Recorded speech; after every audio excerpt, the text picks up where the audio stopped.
My name is Samantha Reed, and I'm 28 years old. 6 months ago, I thought my career was over when my boss fired me for refusing to sleep with him. What he didn't realize was that 3 hours before he destroyed my life, I had already destroyed his. While he was terminating my employment and threatening to blacklist me from the entire industry, his wife was reading a very detailed email about his affairs, his harassment of multiple employees, and how he'd been stealing from their family business for years. The look on his face when karma caught up to him was worth every sleepless night I'd spent documenting his crimes. Before we jump back in, tell us where you're tuning in from, and if this story touches you, make sure you're subscribed because tomorrow, I've saved something extra special for you. When I first walked through the glass doors of Sterling Creative Solutions on a bright Monday morning in September, I felt like I was stepping into the future I'd always dreamed of. The reception area gleamed with polished concrete floors and floor-to-ceiling windows that showcased the bustling downtown Denver skyline. Modern art pieces hung strategically on exposed brick walls, and the open-concept workspace buzzed with the creative energy I'd craved since graduating from the University of Colorado with my marketing degree. I was 25 then, fresh-faced, and eager to prove myself in the competitive world of digital marketing. After months of interviews and rejection letters, landing the position of junior marketing coordinator at Sterling felt like winning the lottery. The salary was modest, but it was enough to finally move out of my childhood bedroom in my parents' suburban ranch house and rent a small apartment in the trendy RiNo district.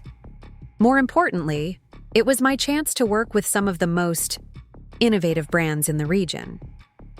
Sterling Creative Solutions had built its reputation on bold campaigns that pushed boundaries and generated buzz. They'd transformed unknown startups into household names and helped established companies reinvent themselves for younger demographics.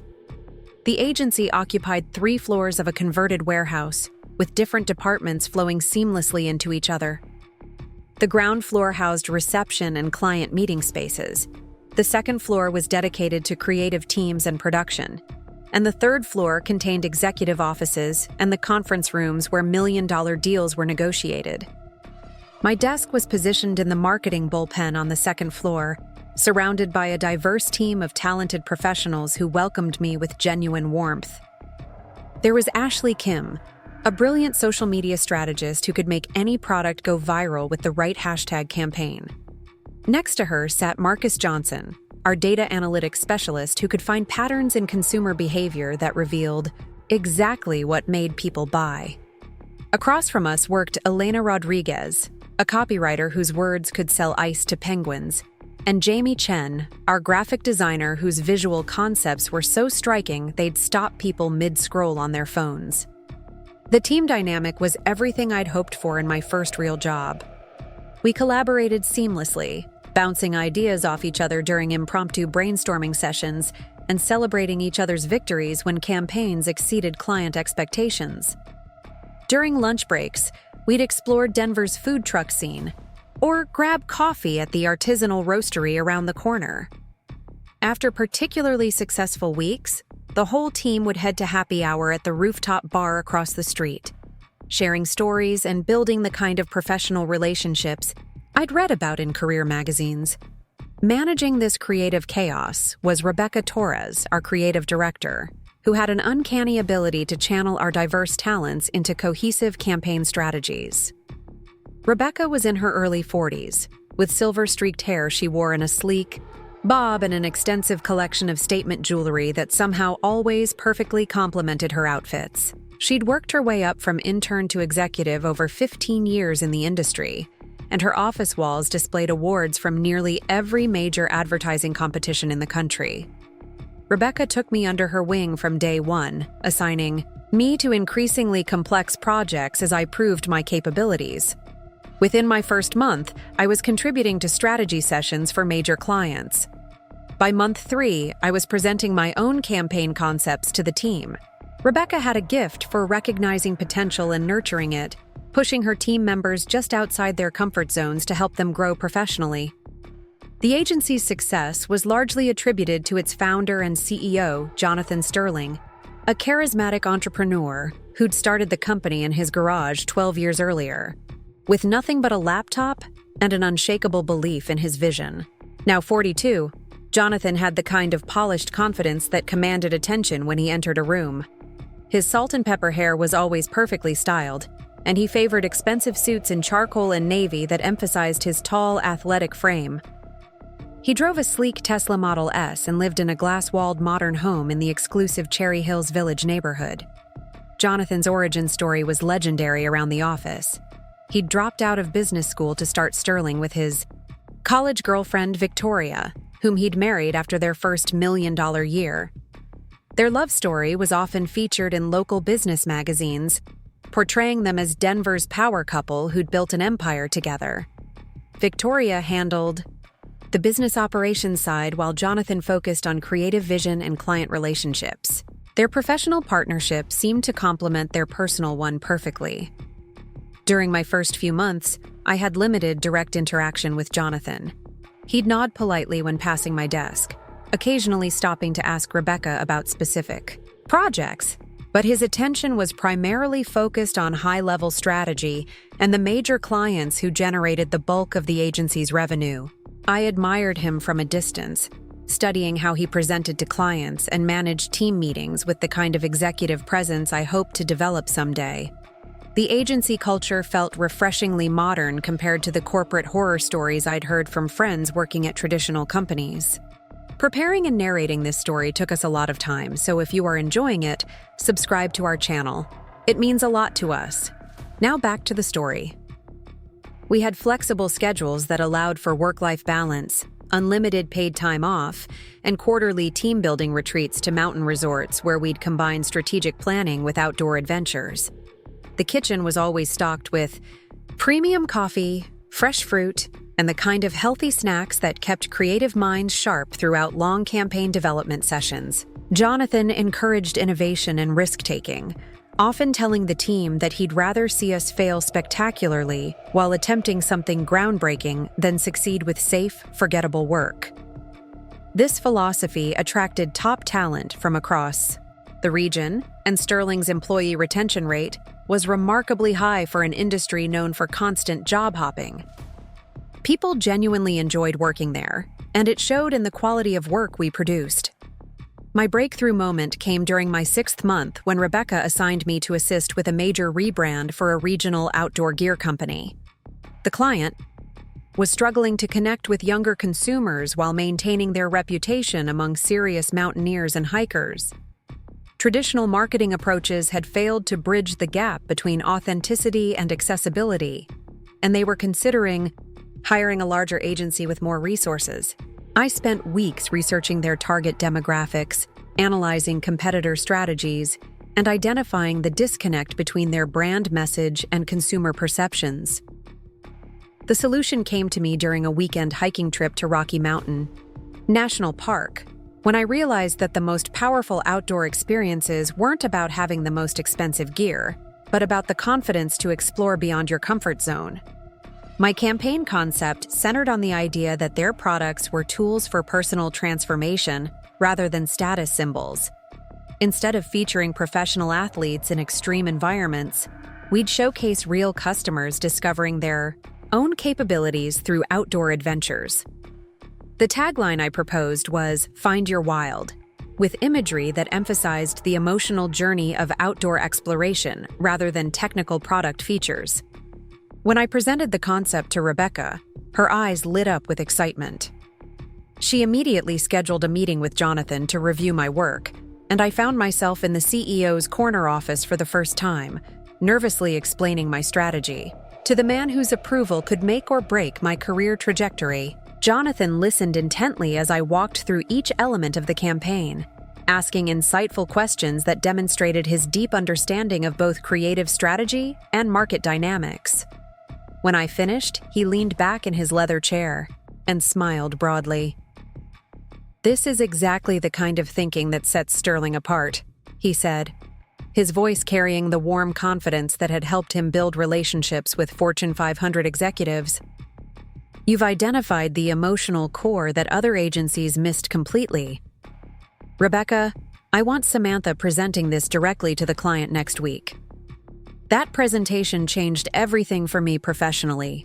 The client loved the concept, so much they increased their budget by 40% and extended their contract for an additional year. Jonathan made sure I received full credit for the strategy during the team meeting announcing our success, and Rebecca recommended me for an immediate promotion to marketing specialist with a substantial salary increase. Suddenly, I was working on the agency's most prestigious accounts and participating in high-level strategy sessions that had previously been reserved for senior staff. My apartment upgrade to a spacious loft in Lodo reflected my rising status, and I finally felt like I was building the career I'd dreamed about since college. Jonathan began including me in client dinners and industry events where I could network with potential future clients and learn about market trends that would shape our upcoming campaigns. These opportunities were invaluable for my professional development, and I was grateful for his mentorship and the doors he was opening for my career advancement. The agency was also growing rapidly, adding new clients and expanding into adjacent markets. Jonathan had his sights set on opening a second location in Austin within the next 2 years, and he frequently discussed how promising team members would have opportunities to take leadership roles in the expansion. For someone like me who'd grown up in a middle-class family where financial security was always a concern, the prospect of rapid career advancement felt like a dream come true. Victoria Sterling occasionally visited the office, usually for important client presentations or company celebrations. She was strikingly beautiful in an effortless way, with long blonde hair and the kind of natural elegance that made expensive clothes look even more sophisticated. Her background in business operations was evident in how she analyzed our processes and suggested efficiency improvements that enhanced both productivity and employee satisfaction. The Sterlings seemed to have the perfect marriage, at least from my perspective as a young employee who admired their success. They'd traveled together to industry conferences and frequently hosted team events at their stunning home, where we'd gather around their infinity pool for summer barbecues or cozy up by their massive stone fireplace during winter holiday parties. Jonathan would often share stories about their relationship during team meetings, describing how Victoria's business acumen had been crucial to the agency's growth and how their partnership had made them both better professionals. Their dynamic seemed to embody the work-life integration that modern couples aspired to achieve, building something meaningful together while maintaining their individual identities and expertise. As my role expanded, I began working more closely with Jonathan on strategic initiatives that required his direct input. He was an excellent mentor, pushing me to think beyond conventional marketing approaches and consider how cultural trends and technological innovations could be leveraged to create more impactful campaigns. Our working relationship was professional, but warm, and I appreciated how he treated me as a valued team member rather than just another junior employee. The agency's success continued accelerating throughout my first year, with quarterly growth that exceeded industry averages and client satisfaction scores that placed us among the top boutique agencies in the region. Jonathan's vision was becoming reality, and being part of that journey felt incredibly rewarding professionally and personally. My parents were thrilled with my progress, finally understanding why I'd chosen marketing over the more traditional career paths they'd initially preferred. My father, who'd worked for the same manufacturing company for 30 years, was particularly impressed by the creative freedom and growth opportunities my position provided. My mother, a high school teacher, appreciated how my work required continuous learning and adaptation to stay current with evolving consumer behaviors and communication technologies. Everything seemed to be falling perfectly into place as I approached my 1-year anniversary at Sterling Creative Solutions. I was earning more money than I'd ever imagined possible at my age, working on campaigns that challenged and inspired me daily, and building professional relationships that would benefit my career for years to come. Looking back now, I realize how naive I was about the dynamics that were brewing beneath the surface of what appeared to be an ideal workplace. The warning signs were subtle at first, easy to dismiss as coincidence or misinterpretation when you're young and eager to succeed in a competitive industry where networking and relationship building are essential components of career advancement. But even then, in those early months when everything felt perfect, there were moments that should have raised red flags if I'd been more experienced or less trusting of the professional environment I'd worked so hard to join. The first subtle shift happened during my 13th month at Sterling, right after the holiday party where I'd been publicly recognized for landing our biggest client of the year. Jonathan had announced my achievement to the entire company, praising my innovative approach to reaching millennials through authentic storytelling rather than traditional advertising tactics. The applause from my colleagues felt genuine, and I rode that high for weeks, believing I'd finally proven myself worthy of the opportunities I'd been given. What I didn't immediately notice was how Jonathan's behavior toward me began changing in small, almost imperceptible ways. It started with longer eye contact during team meetings, his gaze lingering on my face when I spoke about campaign strategies. Then came the compliments that felt slightly off balance, comments about my appearance mixed in with professional feedback in ways that made me momentarily uncomfortable before I dismissed the feeling as oversensitivity. During a particularly successful campaign debrief in January, Jonathan made a comment that stuck with me for days afterward. We were reviewing the metrics from a social media campaign I'd developed for a local brewery, celebrating how we'd exceeded engagement targets by over 200%. As the meeting wrapped up and other team members filed out, Jonathan approached my chair and placed his hand on my shoulder. "Samantha, you have such natural instincts for this work," he said, his voice carrying a warmth that felt different from his usual professional tone. "There's something special about how you connect with people. It's almost magnetic."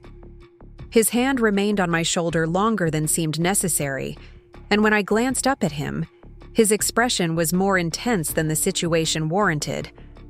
I thanked him for the feedback and gathered my materials quickly, feeling slightly unsettled, but unable to pinpoint exactly why.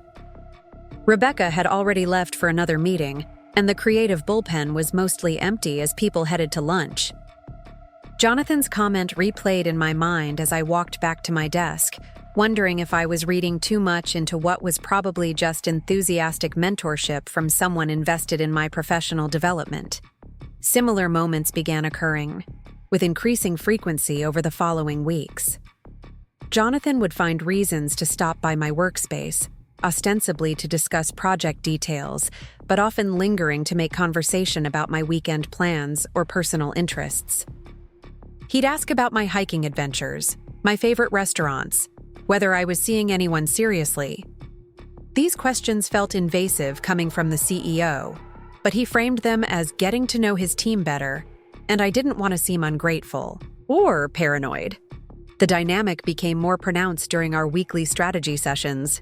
Jonathan had recently implemented smaller team meetings to encourage more intimate creative discussions, and I often found myself in his office with just one or two other colleagues. During these sessions, he'd position himself closer to me than to other team members, occasionally leaning over my shoulder to review documents on my laptop. His proximity made me acutely aware of his expensive cologne and the way his presence seemed to fill the room. One February afternoon, during a session about expanding our services to include influencer partnerships, Jonathan's behavior crossed a line that I could no longer rationalize as professional enthusiasm. We were alone in his office, reviewing potential collaboration opportunities, when he moved his chair significantly closer to mine under the pretense of better seeing my laptop screen. "You understand this demographic so well because you're part of it," he said, his voice lower than usual. "Young, attractive, influential in your own right. I bet you could be an influencer yourself if you wanted." His hand brushed against mine as he reached for my notebook, and the contact felt deliberate rather than accidental. When I shifted slightly away, maintaining professional composure while creating physical distance, Jonathan's expression flickered with something I couldn't quite identify. Disappointment, perhaps, or irritation at my subtle rejection of his advance. The moment passed quickly as he returned to discussing campaign logistics, but the underlying tension remained palpable for the rest of our meeting. That evening, I found myself confiding in my roommate Claire about the increasingly uncomfortable interactions at work. Claire had been my sorority sister at CU and now worked as a paralegal at a downtown law firm, giving her insight into workplace dynamics and professional boundaries that I valued greatly. "Trust your instincts, Sam," she said as we shared a bottle of wine on our apartment balcony, the Denver skyline glittering before us. "If something feels wrong, it probably is. Successful men don't usually compliment their female employees' looks unless they have ulterior motives." Her words validated feelings I'd been trying to suppress, but they also created a new dilemma. Sterling Creative Solutions was my dream job, and Jonathan was instrumental in my rapid career advancement. Acknowledging that his attention might be inappropriate meant confronting the possibility that my professional success was built on something other than pure merit. The situation escalated significantly during a client trip to Las Vegas in early March. Jonathan had invited me to accompany him to a major advertising conference where Sterling was presenting a case study about our award-winning campaign.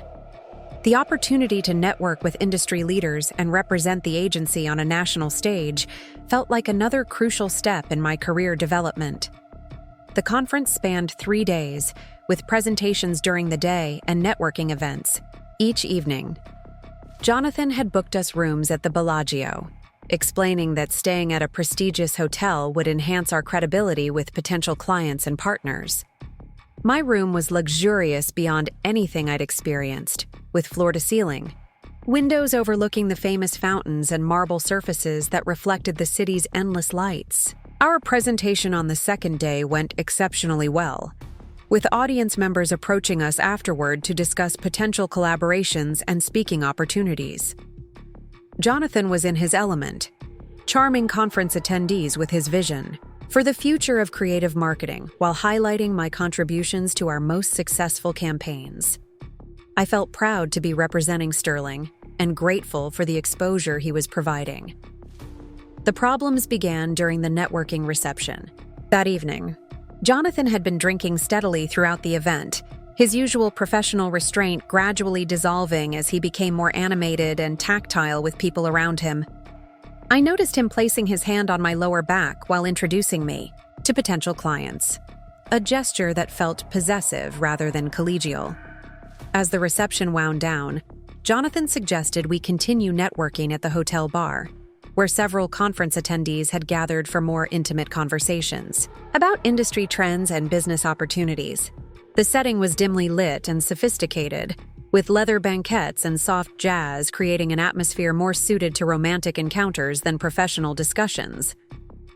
Jonathan positioned himself beside me at our table, his leg occasionally brushing against mine as he leaned in to participate in conversations with the other professionals around us. His comments about my work became increasingly personal, describing me as his secret weapon and suggesting that clients were drawn to work with Sterling because of my unique blend of strategic thinking and natural charisma. When the group began, dispersing around midnight, Jonathan offered to walk me back to my room, an offer that felt more like an expectation than a courtesy. As we rode the elevator to our floor, the silence between us felt charged with an energy that made me increasingly uncomfortable. Jonathan was standing closer than necessary in the small space, and I could smell the alcohol on his breath mixed with his signature cologne. At my door, as I fumbled with my key card, Jonathan placed his hand on my arm and moved closer until I was essentially trapped between his body and the door.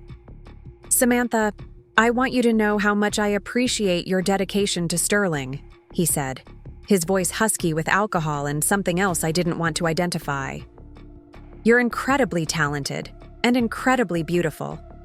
I think we could have a very special working relationship."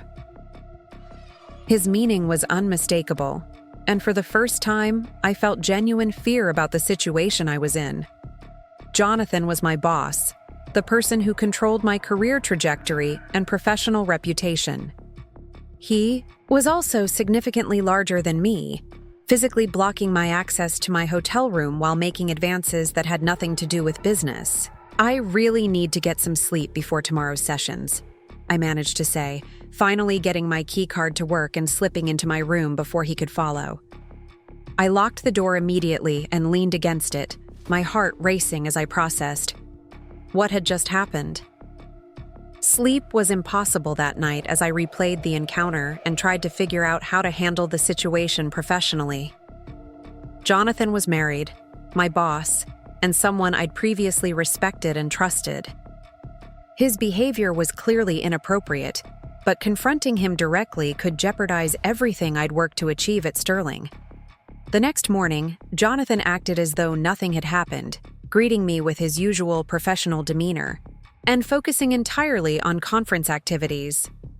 His ability to compartmentalize the previous evening's behavior was almost more disturbing than the initial incident, suggesting a level of calculation that made me question every positive interaction we'd had previously. The flight back to Denver was tense, with Jonathan alternating between normal business discussions and comments that carried subtle undertones I now recognized as inappropriate.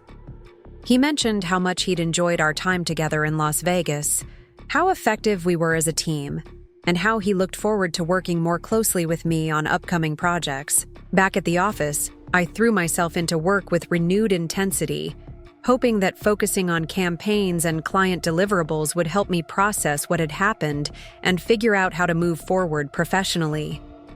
Rebecca noticed my increased stress levels and asked if everything was okay, but I couldn't bring myself to share what had occurred during the conference. How could I explain that the CEO who'd championed my career was also making me uncomfortable with advances that threatened everything I'd built at Sterling? Rebecca had worked with Jonathan for years and clearly respected him both professionally and personally. Raising concerns about his behavior felt like potential career suicide, especially when I had no witnesses and no concrete evidence beyond my own discomfort. The incidents continued with increasing frequency and boldness over the following weeks. Jonathan would schedule one-on-one meetings with me that seemed designed to test boundaries rather than accomplish specific business objectives. He'd comment on my appearance, ask personal questions about my dating life, and find excuses for physical contact that left me feeling violated and confused. During one particularly uncomfortable meeting in April, Jonathan locked his office door after I entered, claiming he wanted to ensure our strategic discussion wouldn't be interrupted. The click of the lock made my stomach clench with anxiety, but I tried to maintain professional composure as he outlined a new campaign concept. As I took notes on my laptop, Jonathan moved his chair around his desk until he was sitting directly beside me, close enough that I could feel his breath on my neck as he leaned over to point at my screen. His hand rested on my thigh as he spoke about target demographics and campaign messaging, the pressure increasing slightly when I tried to shift away. "You know, Samantha, there's something electric about our creative chemistry," he said, his voice low and intimate despite the business context. "I think we could create something really special together if you're willing to explore new possibilities." The double meaning in his words was impossible to ignore, and I realized that Jonathan was systematically testing how far he could push boundaries before I would object or report his behavior. Each incident was carefully calculated to seem potentially innocent if questioned, while gradually escalating towards something that felt increasingly predatory. When I didn't respond to his comment about creative chemistry, Jonathan's hand moved higher on my leg, his fingers pressing against my thigh in a way that was unmistakably sexual rather than accidental. The violation of my personal space and bodily autonomy triggered a fight-or-flight response that made it difficult to think clearly about professional consequences. "I should get back to the campaign timeline," I said firmly, standing abruptly and moving toward the door. Jonathan's expression darkened slightly at my obvious rejection, but he maintained his professional mask as he unlocked the door and reminded me about our deadline expectations. That evening, I called Claire in tears, finally ready to admit that my dream job was becoming a nightmare that I didn't know how to escape. The conversation lasted until nearly 2 in the morning as we discussed my options and the potential consequences of each possible course of action. "You need to start documenting everything," Claire advised, her legal training evident in her systematic approach to the problem. "Write down dates, times, exact quotes, and any witnesses who might have observed inappropriate behavior. If this escalates, you'll need evidence to protect yourself." Her suggestion felt both practical and terrifying, acknowledging that the situation might become serious enough to require legal intervention or formal complaints. Starting a documentation process meant accepting that Jonathan's behavior was criminal rather than merely unprofessional, a reality that forced me to confront how vulnerable my position actually was. The most devastating realization was that my professional success at Sterling might be entirely connected to Jonathan's personal interest in me, rather than my actual capabilities and achievements. Every promotion, every opportunity, every moment of career advancement could be tainted by his ulterior motives, making me question my own abilities and worth as a marketing professional. As April turned into May, Jonathan's advances became more aggressive and explicit, his confidence apparently boosted by my failure to report his previous behavior or seek intervention from other company leadership. He began texting me outside of work hours, ostensibly about urgent projects, but often including personal comments that crossed professional boundaries. During our team's monthly happy hour gathering, Jonathan positioned himself beside me at the bar and made increasingly inappropriate comments about my appearance and his attraction to confident, ambitious women. When other colleagues were distracted by conversations or trips to the restroom, he would lean closer and whisper suggestions about private meetings to discuss my career development. The psychological impact of his sustained harassment was affecting every aspect of my life. I was losing sleep, struggling to concentrate on campaign work that had previously energized me, and feeling constantly anxious about when the next inappropriate interaction might occur. My apartment, which had once felt like a sanctuary after exciting days at the office, became a place where I obsessively worried about how to handle a situation that seemed to have no good solutions. The breaking point came during a campaign strategy session in late May, when Jonathan's behavior crossed a line that made continued silence impossible. We were working late on a presentation for a major potential client, with most of the office empty except for security staff and a few dedicated team members finishing projects. Jonathan had ordered dinner for us, framing the extended work session as a collaborative effort to secure Sterling's biggest contract opportunity of the year. The potential account was worth over $2 million annually, representing the kind of client relationship that could transform both my career prospects and the agency's growth trajectory. As we reviewed presentation materials in his office, Jonathan opened a bottle of expensive wine, claiming that a glass would help us think more creatively about campaign concepts. I declined initially, preferring to stay focused on work, but he insisted that sharing a drink was part of building the collaborative relationship necessary for our best creative work. The wine affected me more quickly than expected, probably because I'd been too anxious to eat much dinner despite Jonathan's encouragement. As my inhibitions lowered slightly, I found myself laughing at his jokes and engaging more freely in conversation about industry trends and creative philosophy. Jonathan seemed to interpret my relaxed demeanor as permission to escalate his advances dramatically. As I leaned over his desk to point out details on our presentation slides, he moved behind me and placed both hands on my shoulders, beginning to massage my neck and upper back. "You carry so much tension from working hard," he murmured, his hands moving lower toward areas of my body that had nothing to do with professional massage. "You need to learn how to relax and let people take care of you." When I tried to step away from his touch, Jonathan's hands tightened on my shoulders, holding me in place while he pressed his body against my back. I could feel his arousal through his clothes, and the realization that he was sexually excited by overpowering me triggered a level of fear that cut through any concern about professional consequences. "Jonathan, stop," I said firmly, finally, finding my voice and pulling away from his grasp with enough force to make my rejection unmistakable. This is completely inappropriate, and I want it to stop immediately."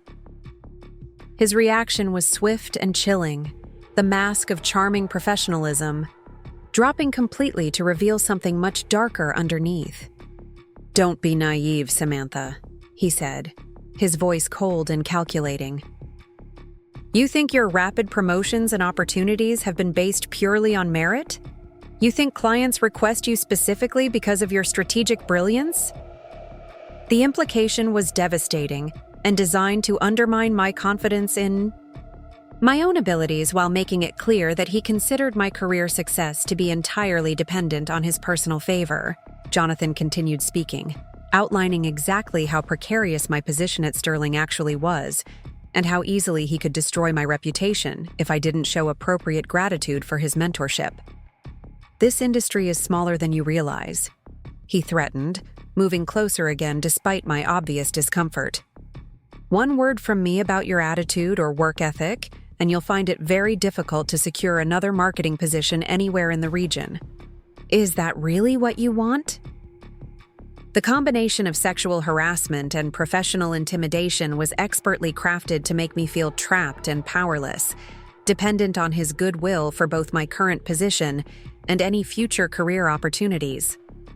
Jonathan had weaponized my dreams and ambitions against me, using my dedication to my profession as leverage to coerce compliance with his inappropriate demands.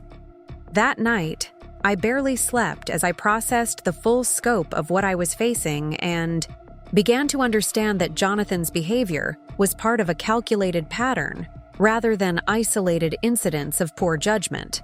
His escalation suggested that he expected our relationship to become sexual, and his threats made it clear that he was prepared to destroy my career if I continued refusing his advances.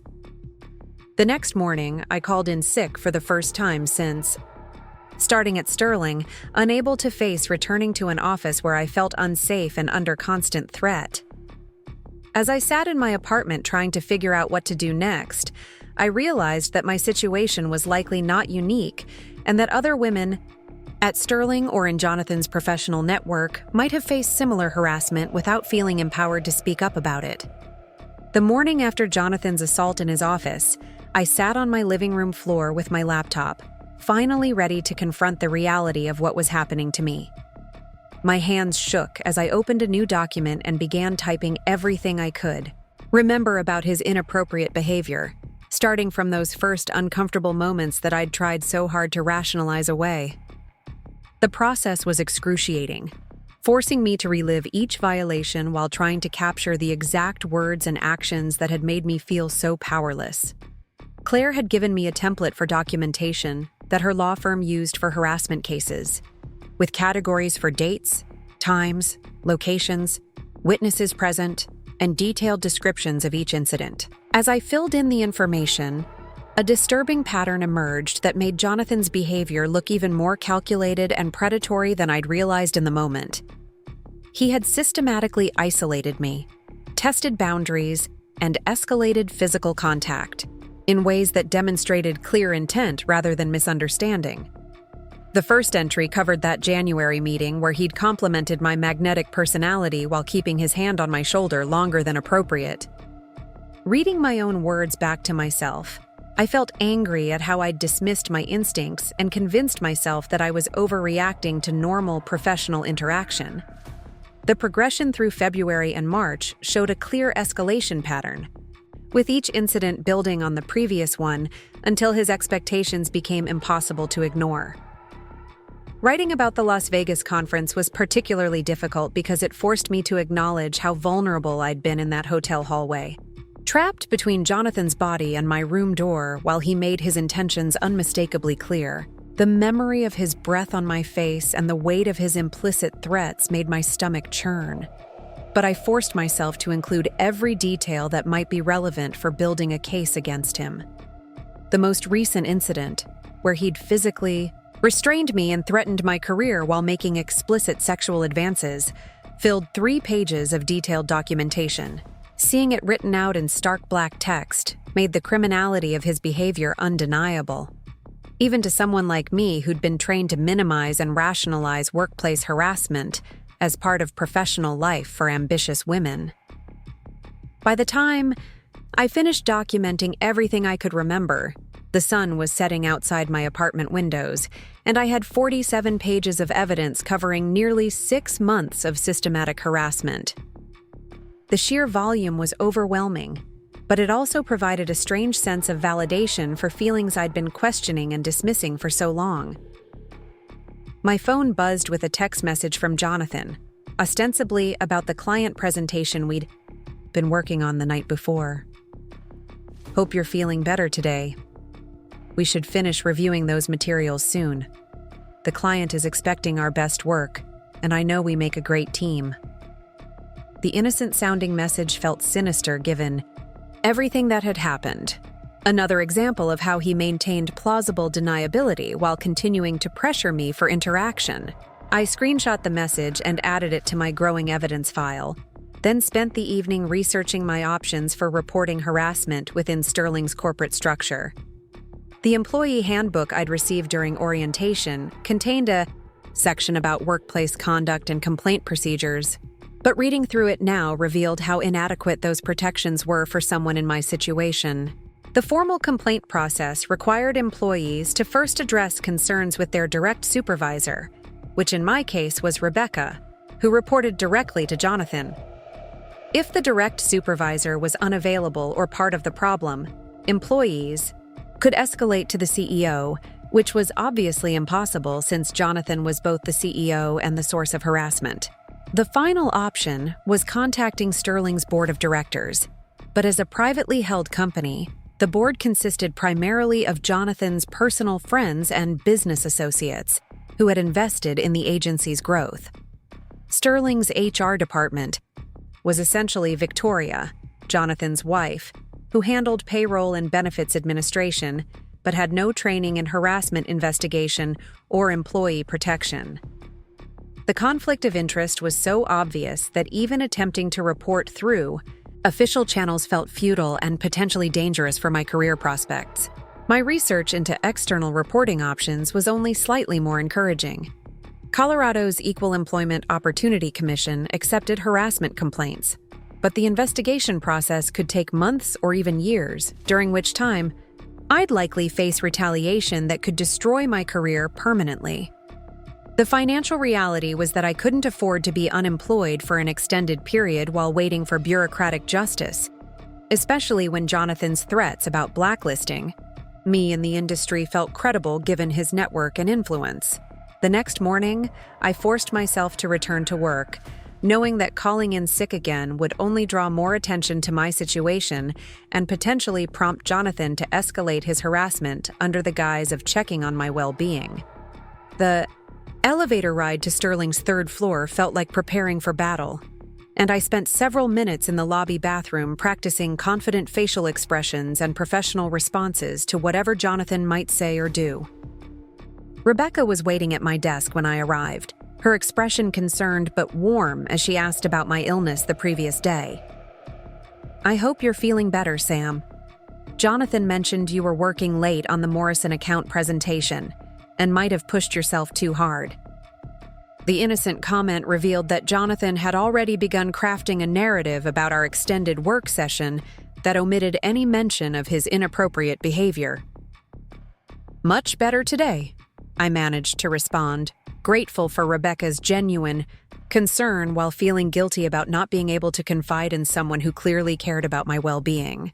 Rebecca had become something of a mentor during my time at Sterling, and her absence during my harassment meant she had no idea what I was experiencing just floors above her own office. The morning passed quietly, with Jonathan apparently in back-to-back client meetings that kept him occupied and away from my workspace. I used the time to catch up on projects I'd neglected while dealing with the emotional aftermath of his assault, trying to maintain some semblance of normal productivity, while my mind raced with thoughts about documentation and exit strategies. Around noon, Ashley from the social media team stopped by my desk with information that changed everything about how I understood my situation at Sterling. "Hey, Sam. I wanted to give you a heads up about something," she said, glancing around, to make sure we weren't being overheard. My friend Jessica used to work here, and she mentioned some things about Jonathan that made me worried about you. Ashley's tone was carefully neutral, but her meaning was clear. She knew or suspected that Jonathan was harassing me, and she had information about previous incidents that could be crucial for building a case against him. We agreed to meet for coffee after work, away from the office where our conversation couldn't be monitored or reported back to Jonathan. That afternoon dragged endlessly as I waited for our meeting, alternating between anxiety about what Ashley might reveal and hope that I wasn't alone in recognizing Jonathan's predatory behavior.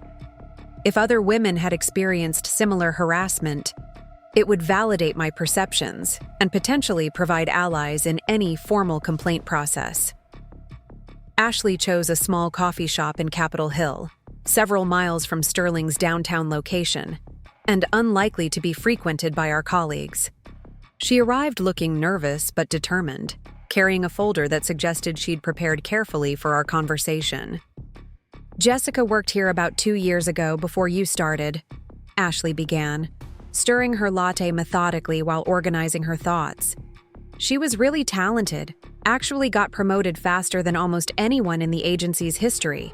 But then something happened with Jonathan, and she left suddenly without giving much notice or explanation." The parallels to my own experience were immediately apparent, and I felt a chill of recognition as Ashley continued describing Jessica's situation. The rapid promotions, the special attention from Jonathan, the increasing discomfort that Jessica had confided to Ashley during their friendship, but hadn't felt able to address through official channels. She never told me exactly what happened, but she did say that Jonathan made it clear her career advancement was connected to her willingness to have a personal relationship with him, Ashley explained. When she refused, things got uncomfortable really quickly. She found another job and left, but she warned me to be careful if I ever got too much attention from him.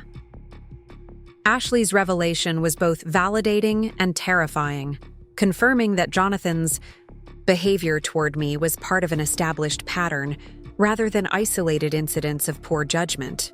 It also suggested that his threats about destroying careers weren't empty, since Jessica had apparently felt compelled to leave Sterling entirely rather than fight his harassment through proper channels.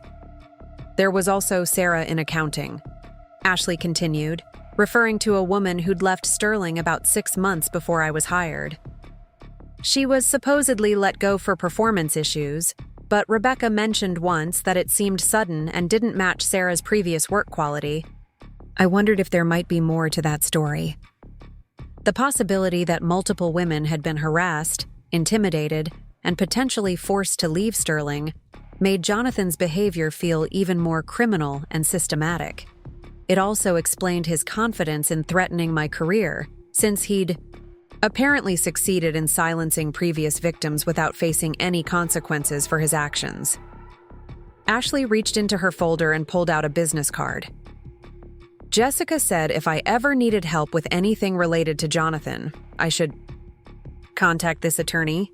Her name is Diana Chen, and she specializes in employment law and workplace harassment." Jessica said Diana helped her understand her options, even though she ultimately decided not to pursue a formal complaint. Taking the business card felt like accepting that my situation had escalated beyond what I could handle alone, but it also provided the first concrete step toward potential justice. Diana Chen's office was located in Lodo, close enough to my apartment for discreet meetings, but far enough from Sterling to minimize the risk of accidental encounters with colleagues. That evening, I spent hours researching Diana Chen's background and credentials, discovering that she'd successfully represented numerous women in high-profile harassment cases against powerful executives and established companies. Her track record included substantial settlements and policy changes that had improved workplace safety for other women facing similar situations. The decision to contact Diana felt monumental, transforming my experience from a personal problem to be endured into a potential legal case that could hold Jonathan accountable for his predatory behavior. I drafted and deleted dozens of emails before finally sending a brief message requesting a consultation about workplace harassment, attaching my documentation file and explaining that I'd been referred by a former Sterling employee. Diana's response came within hours, professional but warm, suggesting that we meet the following afternoon to discuss my situation and explore options for addressing Jonathan's behavior. Her efficiency and obvious expertise provided the first sense of hope I'd felt since the harassment began. The possibility that someone with legal training and experience could help me navigate a situation that felt overwhelming and dangerous. The night before my meeting with Diana, I updated my documentation file with Ashley's information about Jessica and Sarah, creating a broader picture of Jonathan's pattern of harassment that extended beyond my individual experience. The evidence was becoming substantial enough to support formal complaints or legal action, but I still felt terrified about the potential consequences of challenging someone with Jonathan's power and influence. My phone buzzed with another text from Jonathan, this one more explicit in its expectations for our future interaction. Looking forward to continuing our conversation about your career development. I think we were making real progress the other night before you got tired. Maybe we should schedule some time away from office distractions to really focus on your potential. The message was carefully worded to seem professional to anyone who might see it, but the reference to our conversation was clearly about his assault, and the suggestion of meeting away from the office felt like an escalation that made my skin crawl. I screenshot the message immediately, adding it to my evidence file before blocking his personal number and resolving to only accept work-related communications through official Sterling channels. Sleep was impossible that night as I rehearsed what I would tell Diana about my experience and tried to prepare for whatever recommendations she might make about handling Jonathan's harassment. The prospect of formal legal action was intimidating, but the alternative of continuing to endure his advances while living in fear of career destruction felt even worse. Diana's office occupied the top floor of a restored Victorian building, with large windows overlooking the South Platte River and professional but welcoming decor that immediately put me at ease. Diana herself was in her early 40s, impeccably dressed but approachable, with the kind of confident presence that suggested extensive experience dealing with powerful men who abused their positions.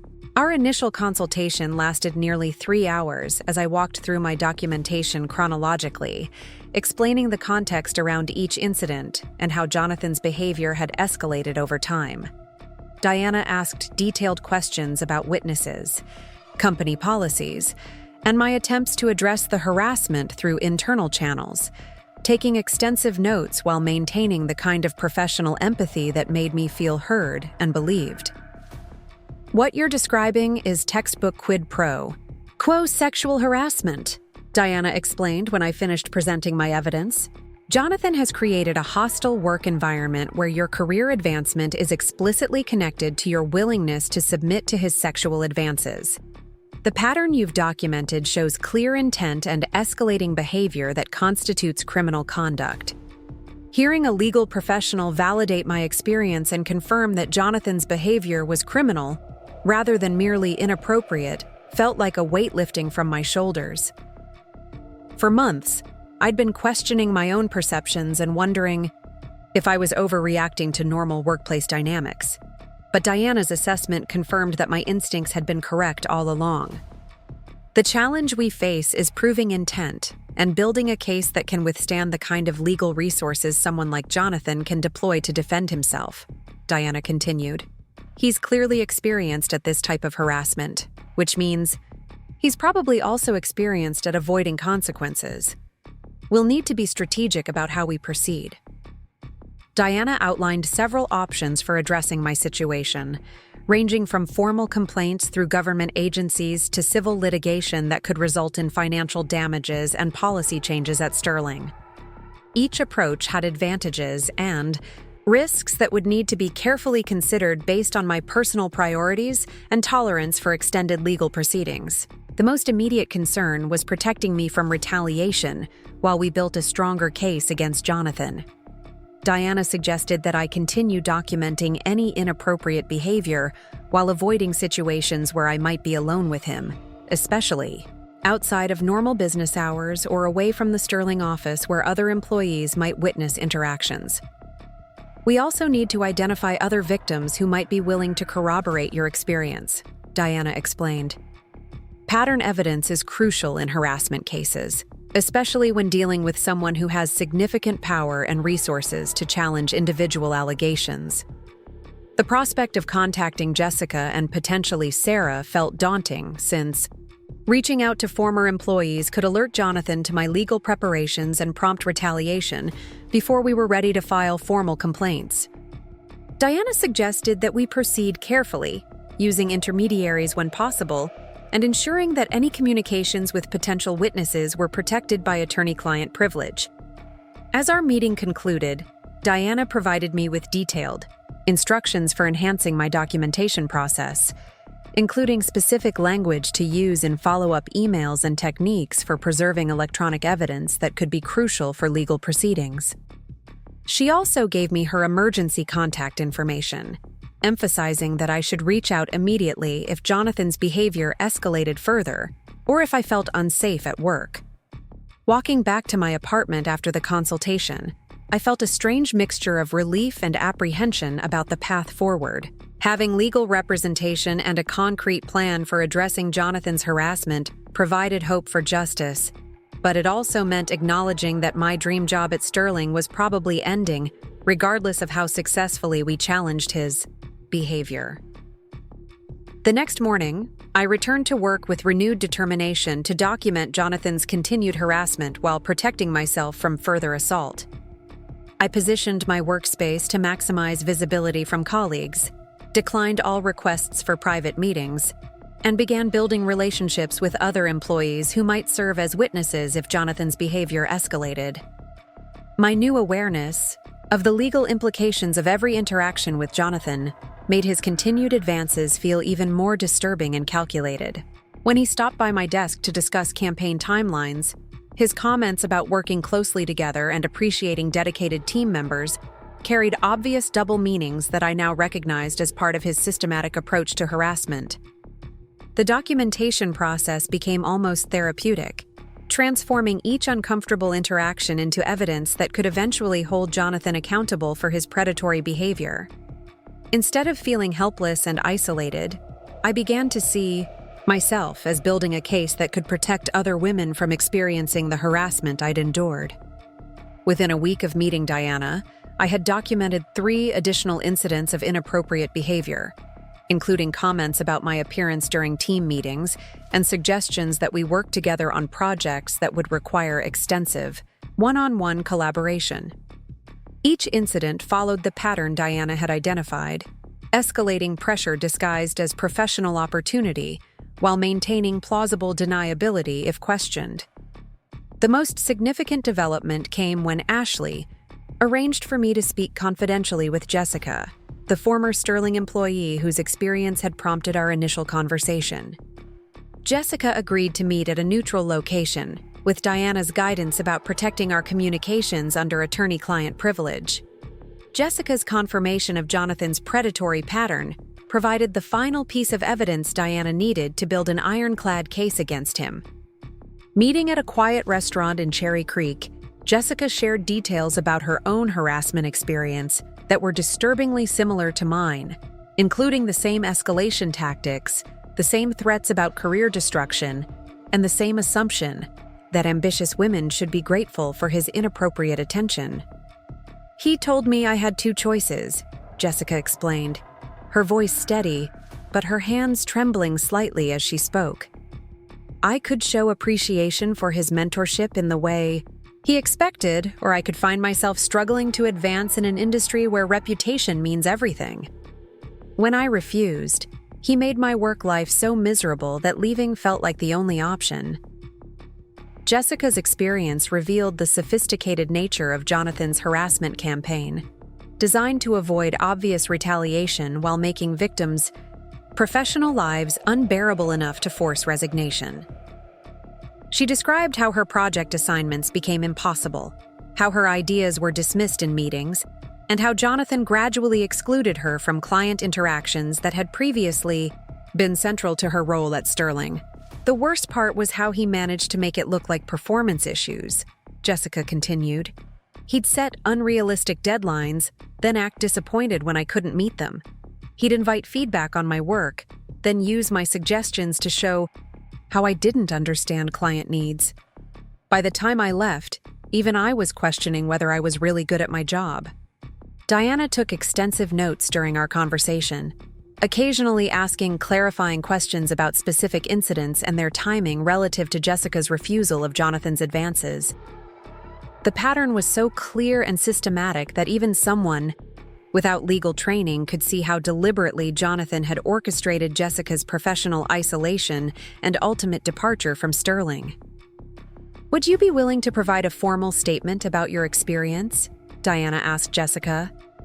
Samantha's case is strong on its own, but pattern evidence from multiple victims significantly strengthens our ability to hold Jonathan accountable and prevent him from harassing other women.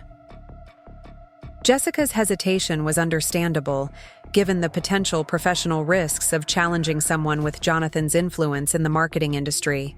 She'd built a successful career at a competing agency and worried that involvement in a harassment case could jeopardize her current position or future opportunities. "I need to think about it," Jessica replied diplomatically. "I've worked hard to put that experience behind me, and I'm not sure I'm ready to relive it through depositions and potential court proceedings." Diana assured Jessica that any participation would be carefully managed to minimize professional exposure and personal stress, but emphasized that her testimony could be crucial for preventing Jonathan from continuing to victimize other women. The ethical weight of that responsibility was clearly affecting Jessica's decision-making process as she considered the broader implications of remaining silent. During our conversation, Ashley revealed additional concerning information about Sterling's workplace culture that suggested Jonathan's harassment was part of a larger pattern of inappropriate behavior toward female employees. "There's definitely a boys' club mentality among the senior leadership," Ashley explained. "Women get promoted based on how well they fit into that dynamic, and anyone who challenges it tends to find themselves marginalized pretty quickly." This cultural context made Jonathan's behavior seem less like isolated incidents and more like symptoms of systematic gender discrimination that affected women throughout Sterling's organization. Diana immediately recognized the legal implications, explaining that we could potentially file broader discrimination claims that would address workplace culture rather than just individual harassment incidents. The possibility of a larger case against Sterling was both exciting and terrifying, offering the potential for more comprehensive justice while also escalating the stakes significantly.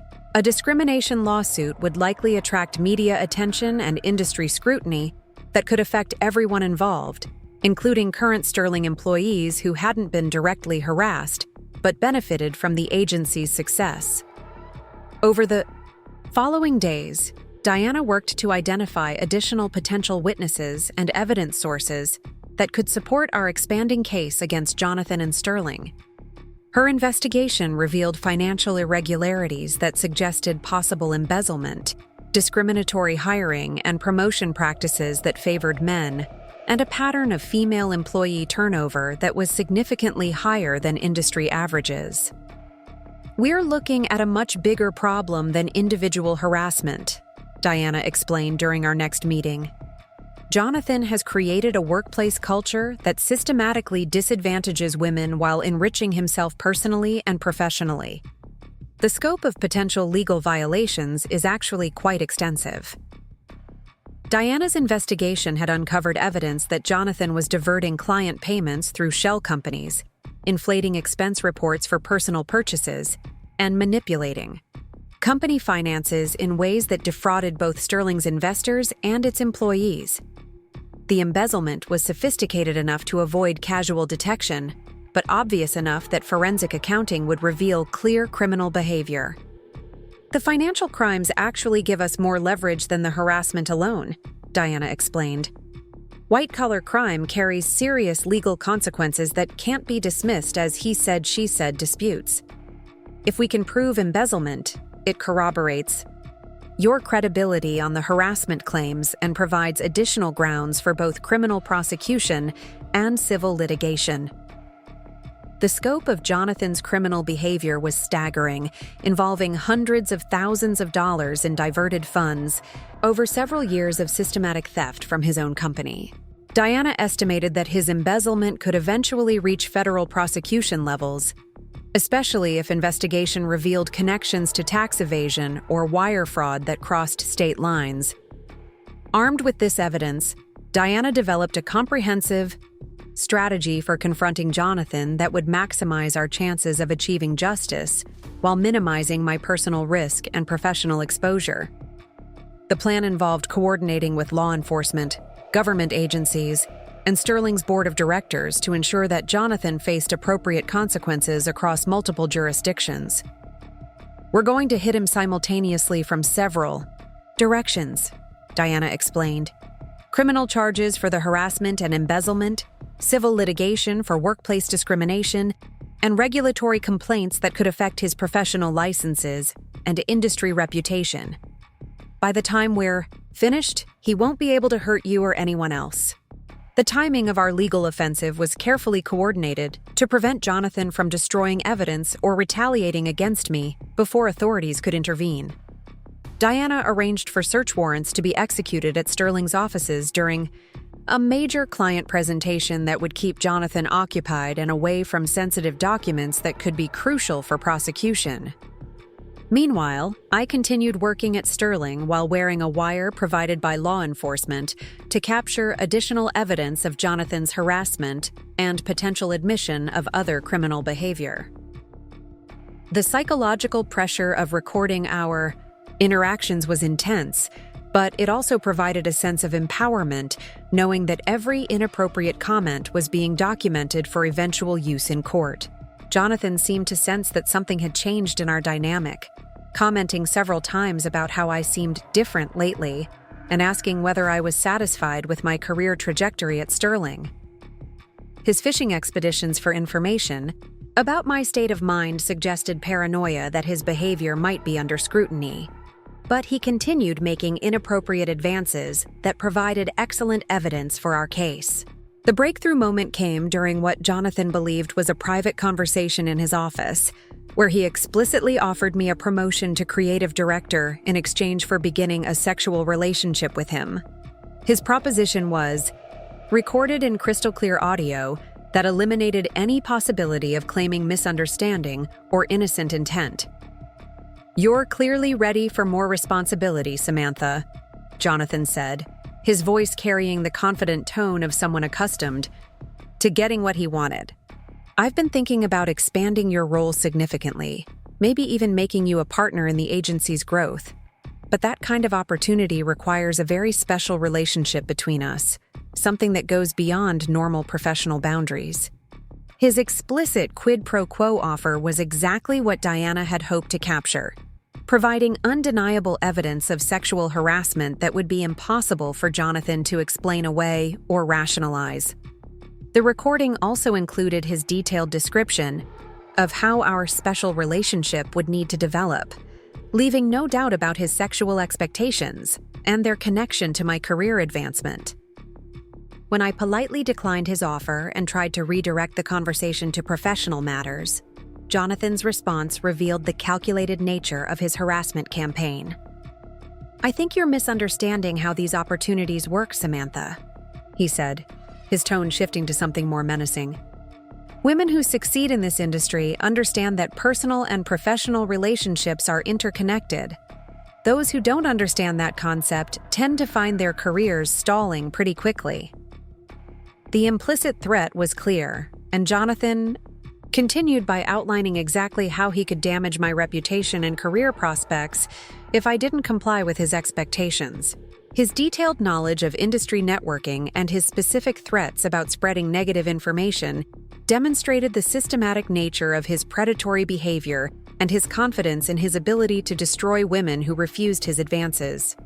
I've helped build several careers in this industry, and I've also seen promising young professionals disappear when they made poor decisions about their priorities, Jonathan continued. I'd hate to see someone with your potential make that kind of mistake, especially when the alternative is so much more rewarding for everyone involved. The recording captured over 20 minutes of increasingly explicit harassment and threats, providing more than enough evidence to support both criminal charges and civil litigation. When I finally left Jonathan's office, I immediately contacted Diana to arrange for the audio file to be properly preserved and authenticated for legal proceedings. That evening, Diana coordinated with law enforcement to execute the comprehensive plan we'd developed for confronting Jonathan's criminal behavior. Search warrants were served simultaneously at Sterling's offices, Jonathan's home, and several financial institutions where he maintained accounts connected to his embezzlement scheme. The scale of the law enforcement response was impressive, with FBI agents specializing in white-collar crime working alongside local detectives focused on the harassment charges. Jonathan was arrested at his home while trying to delete files from his personal computer, behavior that provided additional evidence of consciousness of guilt and potential obstruction of justice charges. Victoria's reaction to her husband's arrest was swift and decisive, immediately filing for divorce and cooperating fully with authorities to recover stolen assets and protect Sterling's remaining employees from potential retaliation. Her statement to investigators revealed that she'd suspected financial irregularities for months, but hadn't realized the extent of Jonathan's criminal behavior or his harassment of female employees. "I feel sick knowing that women were being victimized while I was handling HR functions that should have protected them," Victoria told investigators. "Jonathan kept me completely isolated from personnel issues involving female employees, and now I understand why. I want to do everything possible to help these women get justice and to ensure this never happens again." Victoria's cooperation was crucial for recovering embezzled funds and restructuring Sterling's operations to prevent future harassment and discrimination. She implemented comprehensive policy changes, brought in external HR specialists with expertise in workplace harassment, prevention, and established anonymous reporting systems that would protect employees from retaliation. The media coverage of Jonathan's arrest was extensive, with local news outlets covering the story as an example of how powerful executives exploit their positions to commit both financial crimes and sexual harassment. The publicity generated additional victims who came forward with their own experiences of Jonathan's predatory behavior, strengthening the criminal case and civil litigation. Jessica ultimately decided to provide a formal statement about her harassment experience, explaining that seeing other women find the courage to confront Jonathan had inspired her to overcome her fears about professional retaliation. Her testimony was particularly powerful because it demonstrated the long-term pattern of Jonathan's behavior and the sophisticated methods he used to silence victims. "I realized that staying silent was actually enabling him to hurt other women," Jessica explained in her victim impact statement. "If speaking up can prevent even one other person from going through what Samantha and I experienced, then whatever professional risks I face are worth it." The criminal proceedings moved quickly due to the overwhelming evidence Diana and law enforcement had assembled. Jonathan's legal team attempted to negotiate plea agreements that would minimize his prison time and financial penalties, but the scope of his criminal behavior made substantial consequences inevitable. The embezzlement charges alone carried potential sentences of up to 20 years in federal prison, while the harassment charges added additional state-level prosecutions that could run consecutively rather than concurrently. Jonathan's attempts to destroy evidence and intimidate witnesses added obstruction charges that further complicated his legal situation. During the sentencing phase, I had the opportunity to deliver a victim impact statement that allowed me to explain how Jonathan's harassment had affected my professional confidence, personal relationships, and mental health. Speaking directly to the judge about the systematic nature of his predatory behavior felt empowering after months of feeling powerless against his threats and manipulation.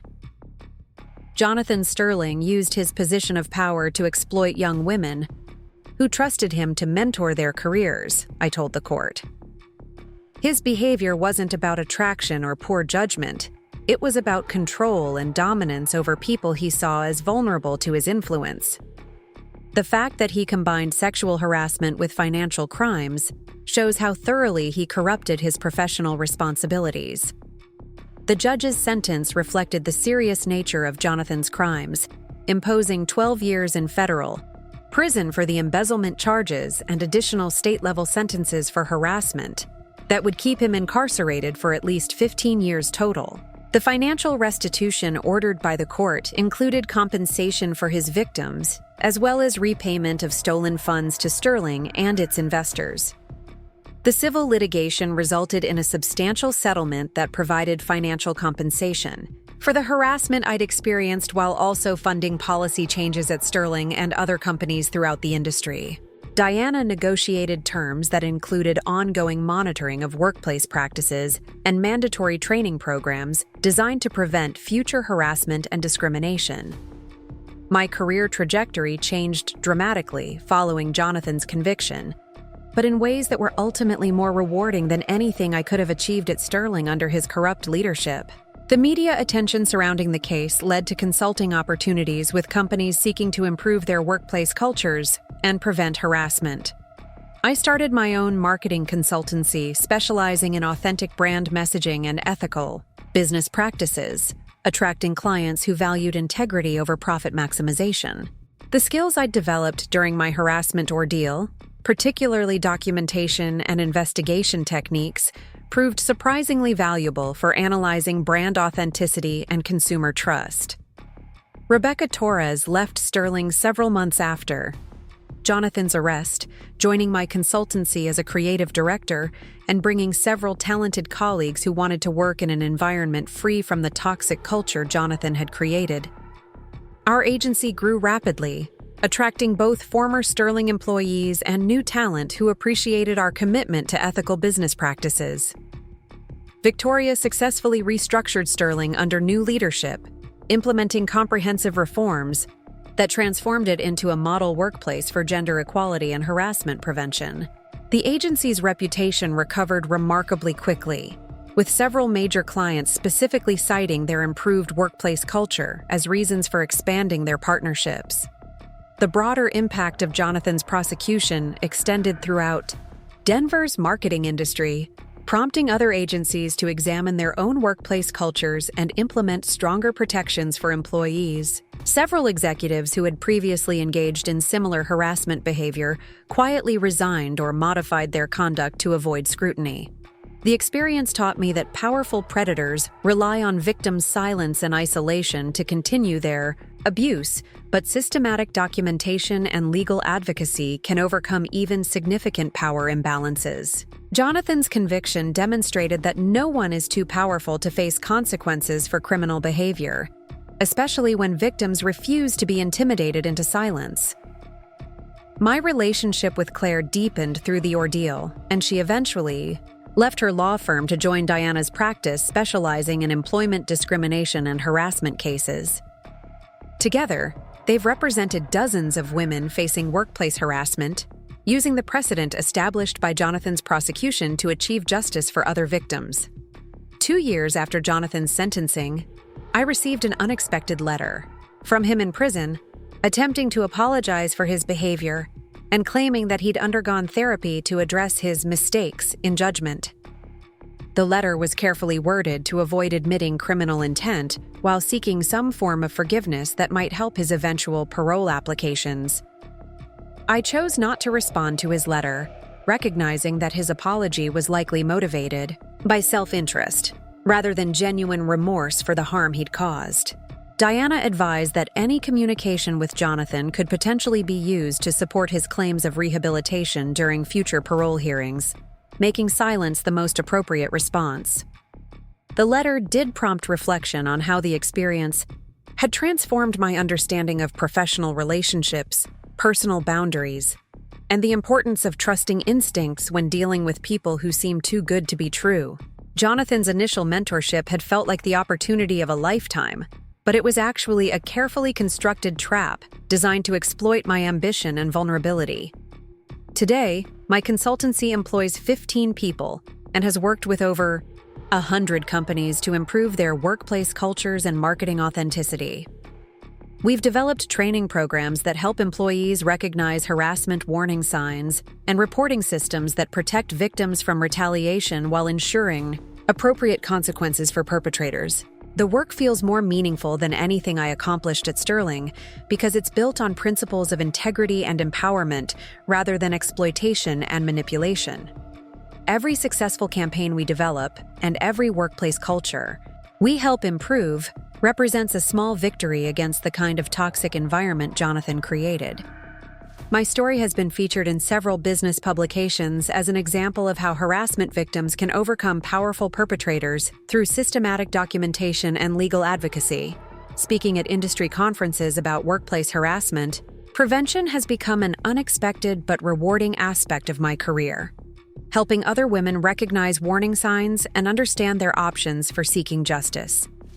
The experience also influenced my personal relationships, making me more cautious about trusting people in positions of authority, while also more confident in my ability to handle difficult situations. The strength I discovered during the legal proceedings has served me well in business negotiations and personal challenges that followed. Looking back, I realized that Jonathan's harassment and ultimate prosecution were catalysts for personal and professional growth that might never have occurred otherwise. While I wouldn't wish the experience on anyone, it taught me valuable lessons about resilience, justice, and the importance of speaking truth to power regardless of potential consequences. The 15-year prison sentence ensures that Jonathan won't be able to harm other women for a significant period, while the financial penalties and professional consequences have effectively ended his career in the marketing industry. His conviction serves as a warning to other executives who might consider exploiting their positions to harass employees or commit financial crimes. Victoria has since remarried and continues successfully running Sterling under new ethical guidelines, demonstrating that companies can recover from toxic leadership through comprehensive reform and genuine commitment to employee welfare. Several of my former colleagues have reported that Sterling is now one of the best places to work in Denver's marketing industry. The most rewarding aspect of the entire experience has been the relationships formed with other harassment survivors who found courage to speak up after seeing Jonathan's conviction. Creating a network of support and advocacy for workplace harassment victims has become an unexpected but deeply meaningful part of my professional mission. Diana often reminds me that Jonathan's case was successful, primarily because I trusted my instincts, documented everything systematically, and refused to be intimidated by his threats and manipulation. Those same principles have guided my approach to business and personal relationships ever since, helping me build a career and life based on authenticity rather than exploitation. The marketing industry in Denver has changed significantly since Jonathan's prosecution, with several other investigations resulting from victims who were inspired to report their own experiences of harassment and discrimination. The cultural shift toward accountability and transparency has created better opportunities for women and made the industry more professional overall. My consultancy's success has exceeded every goal I set during those dark months when Jonathan was threatening to destroy my career, proving that ethical business practices and authentic relationships are actually more profitable than the exploitation and manipulation he relied on. Building something meaningful takes longer than stealing it, but the results are sustainable and fulfilling in ways that criminal behavior never could be. 3 years have passed since Jonathan Sterling was sentenced to 15 years in federal prison, and the transformation that began with my decision to fight back has created ripples throughout the entire marketing industry. What started as one woman's refusal to accept workplace harassment has evolved into a movement that's changing how businesses operate across the Rocky Mountain region and beyond. The consultancy I founded, Authentic Voice Marketing, now occupies an entire floor of a renovated warehouse in RiNo, with exposed brick walls adorned with awards for both our creative campaigns and our workplace culture initiatives. The space buzzes with creative energy that feels completely different from Sterling's polished corporate atmosphere. Here, Collaboration happens organically around standing desks and comfortable lounge areas, while conference rooms with glass walls ensure transparency in all our business dealings. Our team of 23 employees represents diverse backgrounds and experiences, many of whom are women who left toxic workplace environments to join an agency that prioritizes integrity alongside innovation. Rebecca Torres, who now serves as our Chief Creative Officer, often remarks that the freedom to focus on authentic creative work without navigating office politics has unleashed productivity and job satisfaction she never thought possible in her 2-decade career. The morning routine at Authentic Voice begins with what we call intention setting, where team members share brief updates about projects they're excited to tackle and any support they need from colleagues. This practice emerged organically after several employees mentioned how refreshing it felt to work somewhere that encouraged vulnerability and collaboration rather than competition and secrecy. Marcus Chen, our data analytics director who joined us from a Silicon Valley firm last year, frequently tells new hires that our workplace culture represents the future of professional services. "I've worked for companies that claim to value work-life balance and employee well-being," he explains during orientation sessions. "But this is the first place where those values are actually reflected in daily operations and business decisions." The success of our workplace culture has become as much a part of our brand identity as our creative capabilities, attracting clients who want to partner with agencies that reflect their own values around authenticity and social responsibility. Major brands like Patagonia, Ben & Jerry's, and several sustainable technology companies have chosen Authentic Voice specifically because our internal practices align with the messages they want to communicate to consumers. Our flagship program, the Workplace Transformation Initiative, has consulted with over 200 companies across 15 states to help them identify and address toxic cultural elements that harm both employees and business performance. The T program combines workplace assessments, policy development, training implementation, and ongoing monitoring to ensure sustainable cultural change rather than superficial compliance with legal requirements. Diana Chen has become our legal counsel and closest partner in developing these transformation programs, bringing her expertise in employment law to help companies create genuinely safe and equitable workplaces. Her practice has grown dramatically since Jonathan's prosecution, with referrals from across the country seeking representation for harassment cases and consultation on prevention strategies. Samantha's case changed everything about how we approach workplace harassment, Diana explained during a recent interview with Harvard Business Review. "Instead of just seeking justice for individual victims, we started focusing on systematic changes that prevent harassment from occurring in the first place." The shift from reactive to proactive legal strategies has been revolutionary for protecting workers. The legal precedents established through Jonathan's prosecution have been cited in dozens of subsequent harassment cases, particularly the principle that pattern evidence from multiple victims can overcome power imbalances between employees and executives. Federal prosecutors now regularly reference our case when building arguments against powerful defendants who previously felt insulated from consequences by their wealth and influence. Victoria Sterling has become an unexpected ally and advocate for workplace reform, using her experience rebuilding Sterling Creative Solutions as a model for other companies recovering from toxic leadership. She speaks regularly at business conferences about the financial benefits of ethical workplace cultures, emphasizing how employee satisfaction and retention improve dramatically when harassment and discrimination are eliminated. "I was complicit through ignorance," Victoria acknowledges during these presentations, describing how she failed to recognize the warning signs of her husband's predatory behavior despite her role in human resources. But ignorance isn't an excuse when people are being harmed. Every leader has a responsibility to create systems that protect employees and hold powerful people accountable. Sterling Creative Solutions has indeed become a model workplace under Victoria's leadership, with employee satisfaction scores consistently ranking in the top 5% nationally for advertising agencies. The transformation required significant investment in training, policy development, and cultural change initiatives, but the results have exceeded expectations in terms of both employee well-being and business performance.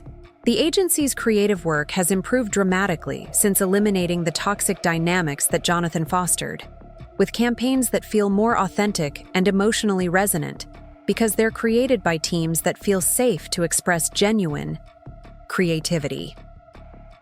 Several major awards have recognized both Sterling's creative excellence and their workplace innovation, demonstrating that ethical business practices enhance rather than constrain artistic achievement. My own creative work has evolved significantly through the experience of building authentic voice and helping other organizations transform their cultures. The campaigns we develop focus on genuine storytelling that connects with consumers' values and experiences rather than manipulation techniques designed to manufacture desire for unnecessary products. One of our most successful campaigns was developed for a sustainable clothing company that wanted to challenge fast fashion culture without seeming preachy or judgmental toward consumers. Our approach centered on celebrating the stories behind well-made garments, featuring real customers discussing favorite pieces they'd owned for years and the memories associated with those clothes. The campaign's tagline, "Every thread tells a story," resonated with consumers who were increasingly skeptical of fashion marketing that promised happiness through constant consumption. Sales increased by over 40% during the campaign. While brand sentiment surveys showed significant improvement in consumer trust and loyalty, this type of authentic messaging has become our specialty, attracting clients who want to build genuine relationships with consumers rather than exploit psychological vulnerabilities for short-term profits. The work feels meaningful because it contributes to cultural conversations about sustainability, authenticity, and conscious consumption, rather than perpetuating harmful stereotypes or materialistic values. The personal growth I've experienced through building authentic voice has been as transformative as the professional success. Learning to trust my instincts about people and situations, developing confidence in my ability to handle conflict and challenge authority when necessary, and creating systems that protect vulnerable people from exploitation have all become central to my identity and approach to relationships. Dating after the harassment experience required significant healing and the development of new frameworks for evaluating potential partners. Trust didn't come easily, and I found myself hyper-vigilant about power dynamics and respect for boundaries, in ways that sometimes felt exhausting, but ultimately protected me from people who might have taken advantage of my vulnerabilities. My current relationship with David Rodriguez, ironically a former Sterling colleague who left the agency shortly after Jonathan's arrest, developed slowly over 2 years of friendship and professional collaboration. David had witnessed some of Jonathan's inappropriate behavior toward female employees and regretted not speaking up at the time, making him particularly sensitive to issues of consent and respect in our relationship. What happened with Jonathan was a wake-up call about how men can be complicit in harassment through silence, David explained when we first started dating. I want to be someone who actively creates safety for women rather than just avoiding, obviously predatory behavior myself. Our relationship has been built on explicit communication about boundaries, shared values around gender equality and workplace ethics, and mutual support for each other's professional goals. David's background in account management has been valuable for Authentic Voice's client relationships, while his personal commitment to feminist principles aligns perfectly with our company culture. The healing process also involved rebuilding relationships with family members who initially didn't understand the severity of what I'd experienced with Jonathan. My parents, raised in a generation where workplace harassment was often dismissed as harmless flirtation, needed education about the psychological impact of sustained predatory behavior and the courage required to challenge powerful perpetrators. "We always taught you to respect authority and work hard," my mother reflected during a recent conversation. "But we never taught you how to recognize when authority figures were abusing their power. I'm proud of how you protected yourself and other women, even when it meant risking everything you'd worked for." This intergenerational conversation about workplace harassment has become part of my speaking engagements at colleges and universities, where I address business students about recognizing red flags, documentation strategies, and resources for reporting inappropriate behavior. The response from young women has been overwhelmingly positive, with many sharing their own experiences of harassment during internships and entry-level positions. Your story gave me permission to trust my instincts about my supervisor's behavior, one student wrote after a presentation at the University of Denver. I thought I was being dramatic, but hearing how your situation escalated helped me realize that uncomfortable feelings are usually warning signs that shouldn't be ignored. These speaking engagements have evolved into a comprehensive educational program that Authentic Voice offers to universities, professional organizations, and companies seeking to prevent harassment before it occurs. The curriculum covers legal rights, documentation techniques, reporting options, and psychological strategies for maintaining confidence and clarity when facing intimidation or retaliation. The program also addresses bystander intervention, teaching colleagues how to recognize harassment warning signs and support victims without putting themselves at risk. This component emerged from conversations with former Sterling employees who regretted not speaking up when they witnessed Jonathan's inappropriate behavior, but didn't know how to intervene effectively. Jessica Martinez has become a close friend and collaborator in these educational efforts, sharing her own story to demonstrate the long-term career impacts of harassment and the importance of pattern evidence in building successful legal cases. Her courage in testifying against Jonathan despite professional risks has inspired dozens of other women to report their own experiences of workplace harassment. Staying silent felt safer in the short term, Jessica explains during our joint presentations, but it actually enabled Jonathan to hurt more women while limiting my own career growth through fear and self-doubt. Speaking up was terrifying, but it led to personal healing and professional opportunities I never could have imagined. The financial success of Authentic Voice has exceeded all my initial projections, with annual revenue approaching $2 million and consistent growth driven by referrals from satisfied clients and our reputation for ethical business practices. The profitability demonstrates that companies can thrive financially while prioritizing employee well-being and social responsibility. This economic success has been crucial for sustaining our workplace transformation programs, which require significant investment in training, assessment, and ongoing support that many companies can't afford without external assistance. We've developed sliding fee scales and pro bono programs to ensure that smaller organizations and nonprofits can access cultural change resources regardless of their budget constraints.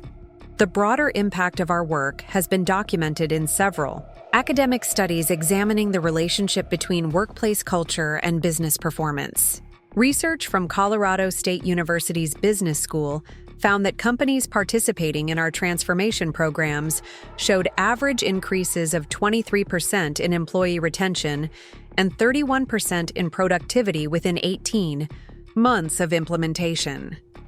These metrics have been particularly compelling for executives who might be skeptical of investing in cultural change initiatives without clear evidence of return on investment.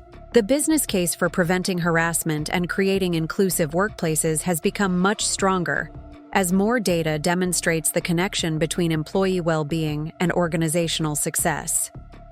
The ripple effects extend beyond individual companies to influence industry standards and professional norms throughout the region. Several trade associations have adopted ethics codes based on principles developed through our consulting work, while professional licensing bodies have implemented continuing education requirements focused on harassment prevention and workplace equity. The legal landscape has also evolved significantly since Jonathan's prosecution, with stronger protections for harassment victims and more aggressive enforcement of existing regulations by government agencies. Diana reports that prosecutors are now much more willing to pursue criminal charges in harassment cases, particularly when pattern evidence demonstrates systematic predatory behavior by powerful defendants. The climate has shifted dramatically in favor of victims' rights, Diana explained during a recent legal conference. Prosecutors and judges who might have been skeptical of harassment claims 5 years ago now understand the serious criminal nature of this behavior and the importance of holding perpetrators accountable regardless of their social or economic status. Federal legislation introduced last year would strengthen workplace harassment protections and expand victims' rights to legal remedies, with specific provisions addressing the power imbalances that make reporting difficult for employees in vulnerable positions. While the bill faces political challenges, the fact that it's being seriously considered demonstrates how much public awareness and concern about workplace harassment have increased. The media attention surrounding Jonathan's case and our subsequent work has generated coverage in major publications, including Forbes, Harvard Business Review, and Fast Company, positioning Authentic Voice as a thought leader in workplace culture transformation and authentic marketing practices. This visibility has attracted speaking opportunities, consulting contracts, and partnership proposals that continue expanding our impact. One particularly meaningful recognition came when the Denver Business Journal named me their Executive of the Year for demonstrating how personal integrity and business success can align to create positive social change. The award ceremony provided a platform to highlight the work of other local leaders who are prioritizing ethics and employee well-being in their own organizations. True leadership means protecting people who can't protect themselves and using whatever power you have to create opportunities for others, I said during my acceptance speech. What happened with Jonathan Sterling could have destroyed my career, but instead, it became the foundation for building something much more meaningful than anything I could have achieved in a toxic environment. The ongoing relationship with former Sterling employees who joined Authentic Voice has created a unique workplace dynamic where shared trauma became the foundation for extraordinary collaboration and mutual support. These colleagues understand intimately the difference between authentic and performative workplace culture, making them particularly effective at identifying and addressing subtle forms of discrimination or harassment. We all know what it feels like to work in fear, Rebecca observed during a recent team retreat. So we're hyper-vigilant about creating safety for each other and our clients. That shared experience makes us better consultants because we can recognize warning signs that other people might miss. This institutional knowledge has been invaluable for developing assessment tools and intervention strategies that address the psychological and cultural dimensions of workplace harassment, rather than just focusing on policy compliance. Our consulting approach examines power dynamics, communication patterns, and cultural norms that might enable inappropriate behavior, even when formal policies prohibit it. The personal healing process has been ongoing and multifaceted, involving therapy, meditation practice, physical fitness, and creative pursuits that help maintain emotional balance while managing the stress of running a growing business. The trauma of Jonathan's harassment left lasting impacts that required professional support to address, particularly around trust, boundaries, and self-advocacy. Healing isn't linear, my therapist, Dr. Sarah Williams, often reminds me during our monthly sessions. You'll continue discovering new layers of how that experience affected you, and each discovery is an opportunity for deeper growth and stronger resilience. The therapeutic work has enhanced my ability to support other harassment survivors while maintaining appropriate boundaries between my personal healing and professional advocacy.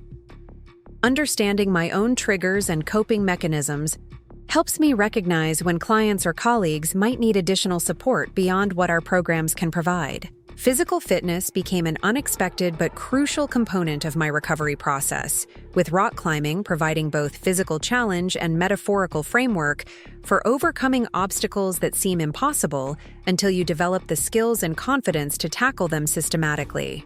The sport has taught me about calculated risk-taking, trusting equipment and partners, and pushing through fear to achieve goals that seemed unattainable from the ground.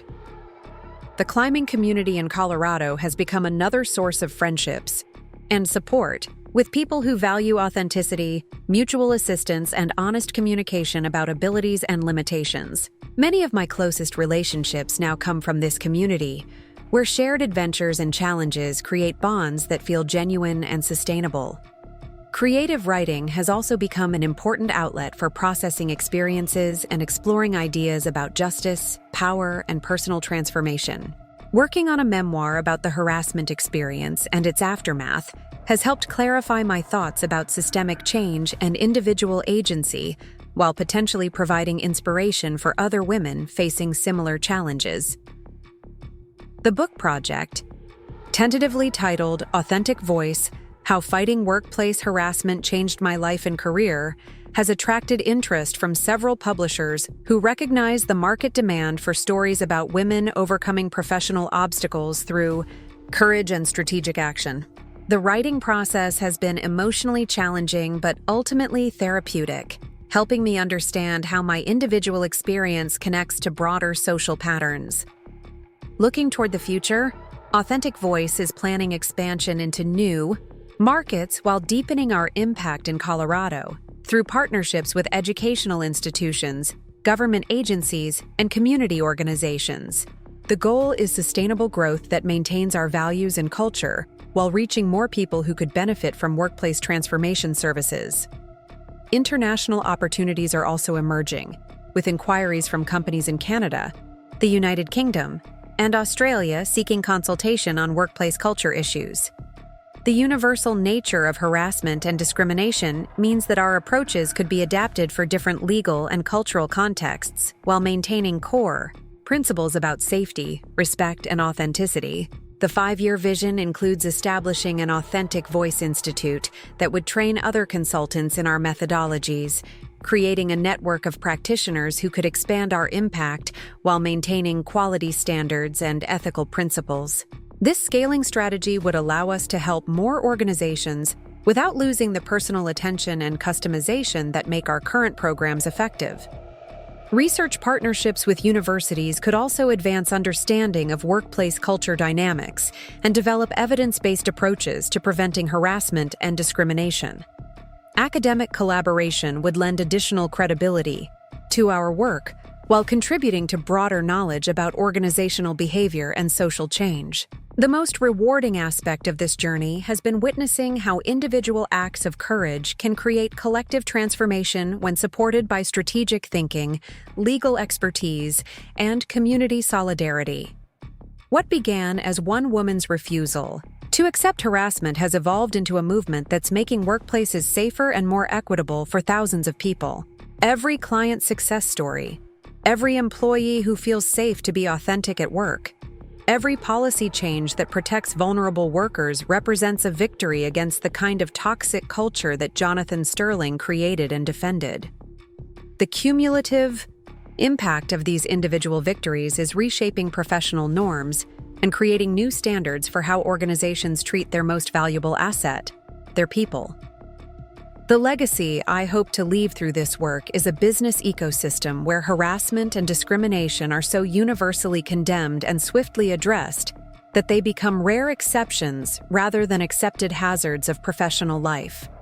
Creating that kind of cultural transformation requires sustained effort from many people, but the progress we've seen over the past 3 years demonstrates that meaningful change is possible when individuals choose courage over comfort and justice over convenience.